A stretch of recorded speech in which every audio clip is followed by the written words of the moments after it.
अश्वत्थामा के लिए अमर वरदान नहीं बल्कि श्राप है। भगवान श्री कृष्ण ने उन्हें चिरकाल तक पृथ्वी पर भटकने का श्राप दिया था और इसी कॉन्सेप्ट पर बेस्ड है कल की 2898 एडी मूवी। तो आइए दोस्तों, आज हम इस फिल्म को एक्सप्लेन करते हैं और जानते हैं इसकी पूरी स्टोरी। तो वीडियो अगर अच्छा लगे तो वीडियो को लाइक जरूर कीजिएगा और इसी तरह की वीडियोस पाने के लिए आप हमारे चैनल को सब्सक्राइब भी कीजिएगा ताकि आपको इसी तरह के लेटेस्ट और फ्रेश कंटेंट मिलते रहे। तो फिल्म की शुरुआत महाभारत के बैकड्रॉप से होती है, जहाँ अश्वत्थामा ने उत्तरा की कोख में पल रहे अभिमन्यु के पुत्र परीक्षित पर ब्रह्मास्त्र चलाकर पांडवों के वंश का समूल नाश करने का प्रयास किया था। ये सारी चीजें देखकर भगवान श्री कृष्ण उसके इस कार्य से बहुत ज्यादा क्रोधित हुए और फिर सबसे पहले उन्होंने अश्वत्थामा के उनके माथे से उनकी मणि निकलवा ली। बाद में युद्ध के मैदान में श्री कृष्ण अश्वत्थामा को कभी न मरने का श्राप देते हैं। हालांकि इस श्राप के साथ वो अश्वत्थामा को प्रायश्चित करने का एक मौका भी देते हैं। श्री कृष्ण अश्वत्थामा से कहते हैं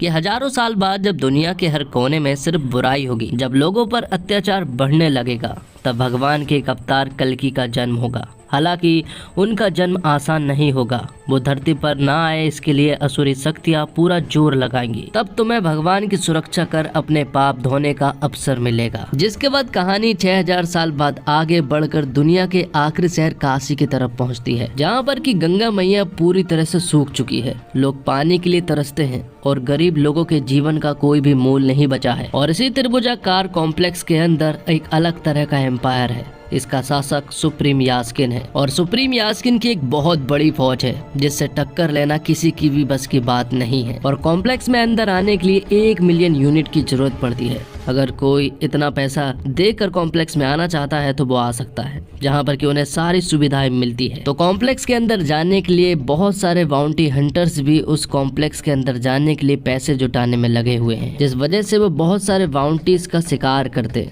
और काफी सारे पैसों के रूप में यूनिट्स जोड़ते। जिसके बाद हमें कॉम्प्लेक्स के अंदर शासक सुप्रीम यास्किन को दिखाया जाता है, जो कि अपने आप को सर्वशक्तिमान बनाने के लिए अलग तरह का एक्सपेरिमेंट करता है और उस एक्सपेरिमेंट के चलते कई लड़कियों की कोख से निकलने वाले सीरम को अपने अंदर इंजेक्ट करता है। इसके जरिए वो अपने लैब में कई लड़कियों की जिंदगी खराब कर चुका है। काफी एक्सपेरिमेंट के बाद अभी तक उसे वो सीरम नहीं मिल पाया है जो कि उसे चाहिए है। कॉम्प्लेक्स में बहुत सारी लड़कियां सिर्फ और सिर्फ सुप्रीम यास्किन के लिए जिंदगी जी रही है और यहीं पर हम पहली बार सुमिति को देख पाते हैं, जो कि कॉम्प्लेक्स में रहती है लेकिन वो नेगेटिव है। अगर वो पॉजिटिव होती तो उसे भी सीरम के लिए तैयार किया जाता। तो जो पॉजिटिव होती है उन्हें एक मशीन में डाला जाता है, जहाँ पर कि सीरम का परीक्षण होता है। अगर वो काम का होता है तो वो लोग उसे रख लेते हैं, वरना लड़की को वो लोग एक खाई में गिराकर मार देते हैं। हालांकि वो सीरम उन्हें अभी तक मिला नहीं है और उन्होंने कई सारी लड़कियों की जान भी गंवा दी है। और फिर बाद में हम देखते हैं भैरवा को। भैरवा एक बाउंटी हंटर्स है जो कि बाउंटीज का शिकार करता है। तो जिन बाउंटीज के सर पर इनाम होता है वो उन बाउंटीज को पकड़ता है और उस इनाम को अपने नाम करता है,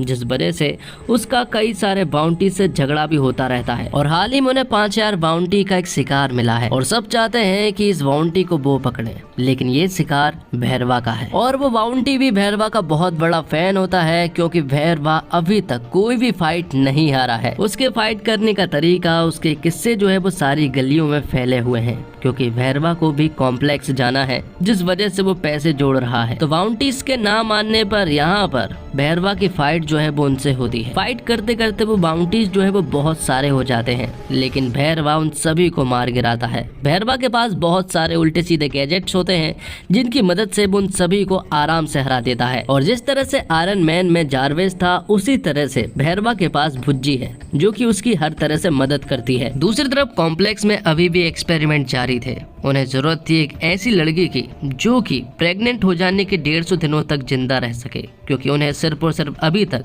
90 दिनों तक जिंदा रहने वाली ही लड़की मिल पाई है, जिस वजह से उनका सीरम जो है वो इतना स्ट्रांग नहीं है, जिस वजह से वो उनके काम का भी नहीं है। साथ ही हम देखते हैं कि सुमति जो है वो प्रेग्नेंट है, लेकिन ये बात उसने किसी को भी नहीं बताई है। और मशीनों में चेक करने के बावजूद सुमति जो है वो हर बार नेगेटिव पाती है और सुमति चाहती है कि इस बच्चे को वो दुनिया में लेकर आए। हालांकि जो उनके पेट में है उसका कोई पिता नहीं है, ये बस सुप्रीम यास्किन का एक एक्सपेरिमेंट है।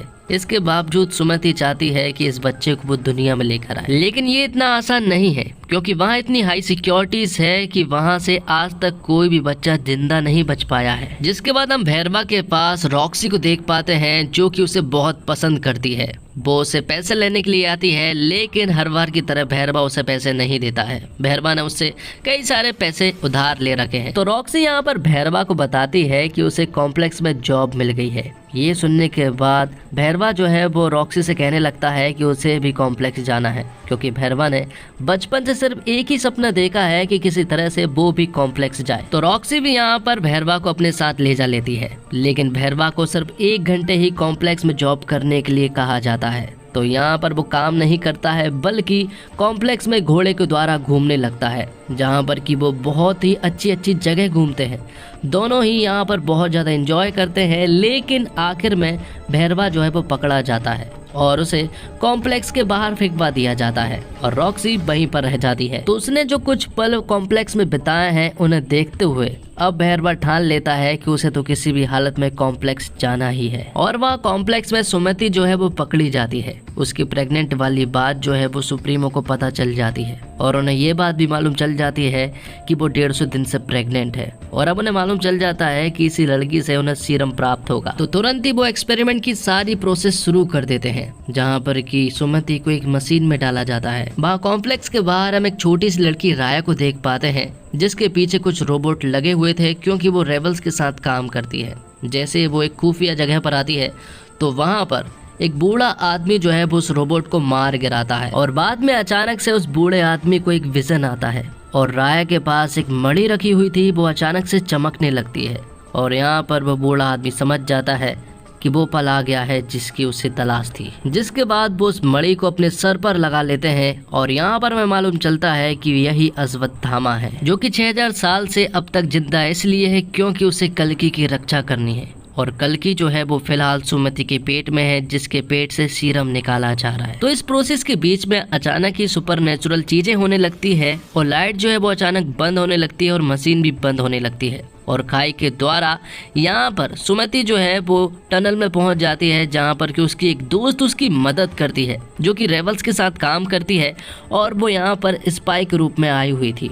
वो उसकी मदद करवा कर उसे बाहर निकालने में मदद तो करवाती है, लेकिन वो खुद मारी जाती है। शायद उस लड़की को मालूम चल गया था कि सुमति वही लड़की है जिसकी उन्हें तलाश है। ये बात जब कमांडर मानस को मालूम चलती है तो वो बौखला जाता है, क्योंकि उन्हें किसी भी हालत में वो लड़की चाहिए थी, जिस वजह से वो सभी जगह ऐलान करवा देता है और 1 मिलियन यूनिट का उसके ऊपर इनाम भी रखवा देता है, जिस वजह से सारे बाउंटी हंटर्स जो है वो अलर्ट हो जाते हैं और वो अब यहाँ पर सुमति को पकड़ने के लिए तैयार हो जाते हैं। तो वहीं बीरन नाम का आदमी जो है वो सुमति को लेकर संभाला जा रहा होता है। संभाला एक ऐसी जगह है जिसके बारे में किसी को भी कुछ नहीं मालूम है। दूसरी तरफ सारे बाउंटी हंटर्स को सुमति की लोकेशन मिल चुकी थी, जिस वजह से वो सभी लोग अब उसके पीछे आने लगे थे, जिसमें कि भैरवा भी शामिल था। तो जिस ट्रक से सुमति को ले जाया जा रहा है उस ट्रक में बीरन, कायरा और अज्जू है और यही लोग सुमति की रक्षा बाउंटी हंटर्स से करेंगे। और यहीं पर कायरा जो है वो सुमति का नाम SUM-80 से हटाकर सुमति रखती है, जिसके बाद यहाँ पर काफी सारे बाउंटी हंटर्स आ जाते हैं, जिनसे कायरा और अज्जू और बीरन जो है वो लड़ने लगते हैं। लेकिन इस फाइट के चलते आखिर में कायरा जो है वो मारी जाती है, जिसके बाद सुमति की लोकेशन कॉम्प्लेक्स वालों को भी मालूम चल जाती है और वो एक बहुत बड़ी फौज जो है वो सुमति के पीछे भेज देते हैं और वो लोग उन्हें पकड़ने में कामयाब भी हो जाते हैं। लेकिन तभी यहाँ पर एंट्री होती है अश्वत्थामा की। वो यहाँ पर आते हैं और कमांडर मानस के सारे नकाबपोश आदमियों को चुन चुन कर मारने लगते हैं। अश्वत्थामा यहाँ पर 8 फुट के होते हैं और वो उन सभी को बुरी तरह से मार रहे थे। तभी यहाँ पर एंट्री होती है भैरवा की। भैरवा भी यहाँ पर कॉम्प्लेक्स के लोगों को मारने लगता है, क्योंकि उसे इतने सारे रुपए चाहिए हैं ताकि वो कॉम्प्लेक्स में जा सके। जिसके बाद सभी को मारने के बाद वो पहुंचता है सुमति के पास। उसे ऐसा लग रहा था कि अब वो आसानी से सुमति को कॉम्प्लेक्स के हवाले कर देगा और खुद भी कॉम्प्लेक्स में ऐश करेगा, लेकिन ऐसा होने नहीं वाला था, क्योंकि तभी पीछे से अश्वत्थामा का हाथ आता है और वो उसे बहुत ही ज्यादा दूर पटकते हैं। जिसके बाद भैरवा और अश्वत्थामा के बीच में जोरदार फाइट होती है, लेकिन अश्वत्थामा हर बार भैरवा के ऊपर भारी पड़ रहे थे। अश्वत्थामा उन्हें इतनी जोर जोर से पटकते हैं कि भैरवा के पास कोई जवाब ही नहीं था। भैरवा के पास जरूर कुछ ना कुछ गैजेट से, जिनकी मदद से वो यहाँ पर अश्वत्थामा को कंफ्यूज कर रहा था, लेकिन उन सभी का उत्तर अश्वत्थामा के पास था, जिस वजह से ये फाइट जो है वो अश्वत्थामा ही जीतते हैं। और फिर यहाँ पर अश्वत्थामा वीरन के सहित संबाला पहुंच जाते हैं, ये एक ऐसी जगह है जहाँ पर कि लोगों को पहले से ही मालूम है कि माँ का जन्म 6000 सालों के बाद होगा और 6000 साल हो चुके हैं और उन्हें मालूम है कि सुमति के अंदर कल्कि है और वो भगवान के अवतार के रूप में है। यहाँ पर कई सारे लोग ऐसे भी थे जो कि उनकी बातों पर विश्वास नहीं कर रहे थे, लेकिन तभी अचानक से यहाँ पर बारिश होने लगती है, क्योंकि संबाला में लास्ट बार बारिश कब हुई थी किसी को भी नहीं मालूम है, जिस वजह से अब सभी लोग उनकी बातों पर विश्वास करने लगते हैं। अब संबाला में सुमति को सभी लोग माँ की तरह पूजने लगते हैं, लेकिन अभी भी सुमति को समझ नहीं आ रहा था कुछ भी। यहाँ पर अश्वत्थामा जो है वो पल पल पर सुमति का ख्याल रखते हैं और हमेशा उसके साथ रहते हैं। जिसके बाद सुप्रीम यास्किन के सबसे खास आदमी वानी को देख पाते हैं, जो कि कमांडर मानस से कुछ बातें कह रहा था। वो कहता है कि हमें हाल ही में एक धनुष मिला है जो कि इतना ज़्यादा शक्तिशाली है कि वो बता नहीं सकता। वो कहता है कि पिछली रात को कुछ सुपरनेचुरल चीजें हुई। वो कहता है कि हमने इस धनुष को कुछ दिन पहले यहाँ पर लेकर आए हैं, लेकिन कल रात के बाद से जब इस धनुष को कोई छूता है तो वो मारा जाता है, फिर वो कोई वो इंसान हो या फिर कोई मशीन हो, सभी लोग नष्ट हो जाते हैं। ये सारी चीजें सुनने के बाद कमांडर मानस समझ जाता है कि उन्हें किसी भी हालत में वो लड़की चाहिए होगी, इसलिए यहाँ पर वो कुछ बाउंटी हंटर से बात करने लगते हैं और तभी यहाँ पर उसकी मुलाकात होती है भैरवा से। भैरवा यहाँ पर उनसे कहता है कि तुम उस आदमी से कभी जीत ही नहीं सकते हो, क्योंकि वो बहुत ही ज़्यादा शक्तिशाली है और अगर उस लड़की को वापस का अगर कोई लेकर आ सकता है तो वो सिर्फ और सिर्फ मैं हूँ। तो यहाँ पर कमांडर मानस कहता है कि अगर तुम ऐसा कर देते हो तो मैं तुम्हें अपने हाथों से कॉम्प्लेक्स तक छोड़ कर आऊँगा, जो कि भैरवा का सपना था। जिस वजह से अब भैरवा जो है वो सारी तैयारी करने में लग जाता है, लेकिन भैरवा को संबाला का रास्ता नहीं मालूम था। लेकिन भैरवा के पास एक लड़का है जो कि संबाला का है और उसे रास्ता मालूम है, जिस वजह से अब यहाँ पर भैरवा जो है वो सारी तैयारियां करने में लग जाता है। वो अलग अलग तरह के गैजेट्स बनाने लगता है, क्योंकि पिछली बार अश्वत्थामा ने उसे बुरी तरह से हराया था, जिस वजह से वो इस बार सारे पैसे जो है वो सारे गैजेट्स बनाने में ही खर्च कर देता है और फिर उस लड़की की बदौलत वो पहुंच जाता है संबाला। वहां पहुंचने के बाद तुरंत ही उसकी मुलाकात होती है अश्वत्थामा से, जो कि पूरी तरह से तैयार थे। लेकिन इस बार भैरवा भी पूरी तरह से तैयार था, क्योंकि उसने एक गोरिल्ला टाइप की एक मशीन बनाई थी, जो कि अश्वत्थामा पर इस बार भारी पड़ने वाली थी। उन दोनों के बीच में यहाँ पर जोरदार फाइट होती है और दोनों ही एक दूसरे के ऊपर पूरी तरह से हावी थे। एक तरफ तो इनकी फाइट हो रही थी, दूसरी तरफ यहाँ पर कमांडर मानस को भी संबाला की लोकेशन मालूम चल चुकी थी। लेकिन संबाला के ऊपर एक ऐसा कवच था जिसे तोड़ना इतना आसान नहीं था। इसके बावजूद कमांडर मानस की पूरी फौज जो है वो उनके कवच पर प्रहार करते जा रही थी। लेकिन कमांडर मानस के पास सुप्रीम यास्किन का एक ऐसा हथियार था जो कि वो उस कवच के ऊपर चला देता है, जिस वजह से वो सारा का सारा कवच जो है वो बिखर जाता है। तो भाई संबाले के लीडर मरियम जो है वो सुमति को बचाने में लग जाती है। तो वही कवच टूटने के बाद अब उनके ऊपर हमला हो चुका था, जिस वजह से सारे लोग जो है वो अब संबाला के ऊपर अटैक कर चुके थे।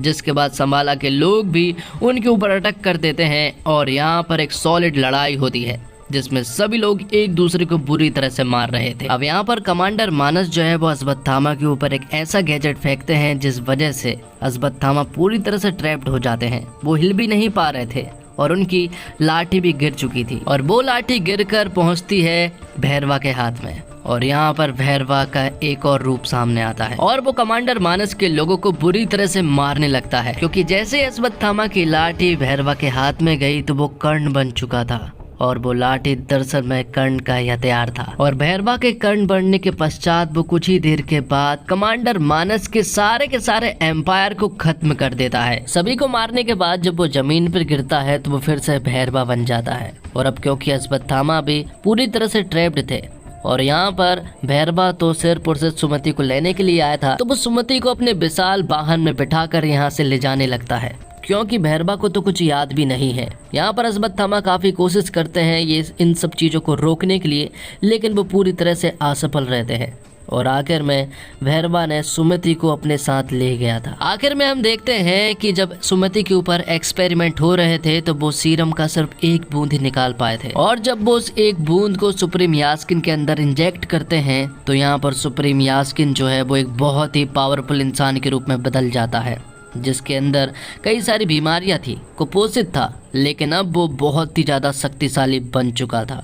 वो कहता है कि अब अश्वत्थामा के पास किसी को भेजने की जरूरत नहीं है, अब वो खुद जाएगा और उस लड़की को लेकर आएगा और उसकी पूरी सीरम भी बनाएगा, क्योंकि सुप्रीम यास्किन जो है वो पूरी तरह से ठीक हो गया था और अब वो पूरी तरह से तैयार भी है। तो दोस्तों सीक्वल में क्या आने वाला है? कल की 2898 AD, इसके लिए एक प्योर बिल्डअप तैयार है। फिल्म पूरी तरह से काल्पनिक है लेकिन आपको विश्वास दिलाती है कि यह हकीकत है।